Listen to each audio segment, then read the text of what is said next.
This place here is called Kibuye 1 parish. Around here we can contain around 4,000 people, and they are coming all over the country. The major health problems we are having a problem of the children who are suffering because of the dirty places we're having. Hundreds of thousands of people live in slums like this in Kampala, without access to adequate housing, water, sanitation or healthcare. The conditions are particularly bad during the rainy season. Dwellings are often flooded, and the stagnant pools of rainwater and sewage are ideal breeding grounds for malaria and other waterborne diseases. The local NGO ACTogether, working with the Slum Dwellers Federation, has been mobilising the settlement communities to map their own slums. ACTogether's Medi Lutwama explains why this has been so vital to addressing the issues of the slums. The mapping aspect of our work is looking at first trying to understand the problem. Kampala has 63 slums. But the government does not have this information. They don't have the details. So to begin with, in terms of negotiation, you have to make sure that these slums are clearly mapped and they are understood and recognized. So the Federation and ACTogether has been doing this. We try to mobilize the people to collect the information themselves. And this information starts from the demographics, but also we go ahead to know how many structures, how many toilets, how many water points, how many wells, how many garbage centers within these areas. That information is used as a negotiation tool because communities use it to show who they are and also to identify their problems. We say that this data, first of all, organizes the community because the people will try to understand their settlements better. The people own the data and they use it and they value it to make sure they can, based on that, to engage and come up with constructive interventions. The idea is that after the community does its rough mapping, we also bring in other technologies with support from other organizations like UN Habitat, using the GPS machines and GIS softwares to make sure that we produce accurate maps. All the 63 slums of Kampala have been mapped and they have been put on the city map. We have already got a buy-in from the water company. They were designing a project to extend water and sanitation to the informal settlements. And that information has been critical in helping them to design the project because they could be able to identify the real slums and the actual families that could benefit from this project. Armed with the knowledge gained from this profiling, forums have been created in the slums where the major issues affecting life in the community can be discussed. All the stakeholders are represented, including community leaders, NGOs and municipal officials. Historically, the municipality of Kampala has tended not to engage the community when providing services in the slums.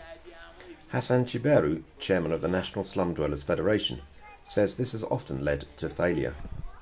When communities are not being involved, nothing can be sustainable. But involving the community, it lets the things of the development which has been done there be sustainable because people try to manage it, own it, and try to understand that it's theirs. But when are not being involved, they will just say that's for the government. And in most cases, the city authority, they don't go to the settlements, they just sit in the office and just decide we are going to do this, we are going to make drainage. They just put the drainage where it is not necessary.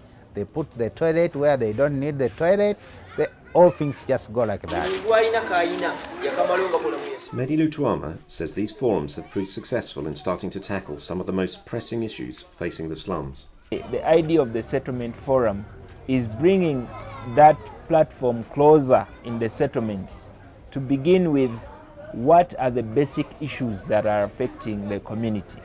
And the community begins with a discussion, identifying the challenges, and we also push them to come up with alternatives to some of these challenges. What we have managed to achieve is that some of the issues that have been raised in some of the forums we have had, The city authorities have started working on them. The communities have also started working on the issues that they should be working on as a community. Kibuye 1 Forum member Amina Nakanike has seen how the forum has helped improve life in the slum. Forum ene yambye nnyo abantu okumanya ki kye baagala ne ki kye bayinza okkikolera. Abantu abamu balowooza nti ekintu tekisoboka naye ate nga kisoboka.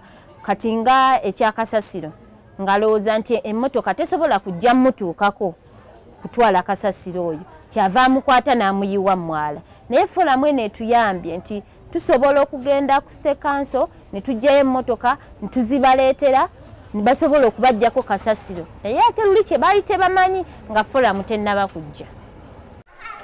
ACTogether has been keen to get universities to interact with the communities in the slums. In 2012, we started a program which we call the Urban Studio. We realized that communities can collect data, but the universities can add value to this process by helping communities to analyze the data well and also to produce reports. So we started a partnership with Makerere University. Here in Kampala, we have piloted settlement planning using the data that was collected, and the communities have also started going to the university to teach the students how do communities collect information, and the students also get a chance to go to the slums to see what is the actual situation. We realize that in our teaching practice there has been a very big gap between what the students are taught and what is actually on the ground, especially the urban planning department. Communities, the students were not getting time to go to interface with the slum communities. So the Urban Studio program has been helping us to share information with the academia, and also the academia adding value to the processes that the communities are doing, and it's working well. Our vision is to have the students and even the other professionals to start working out, developing visions for these settlements.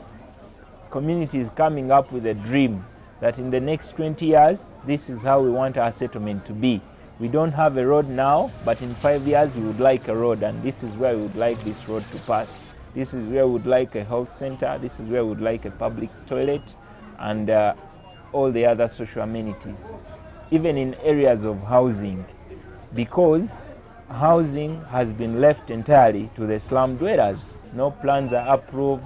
So we want to start to change that mindset, that even a slum dweller can contribute to the planning.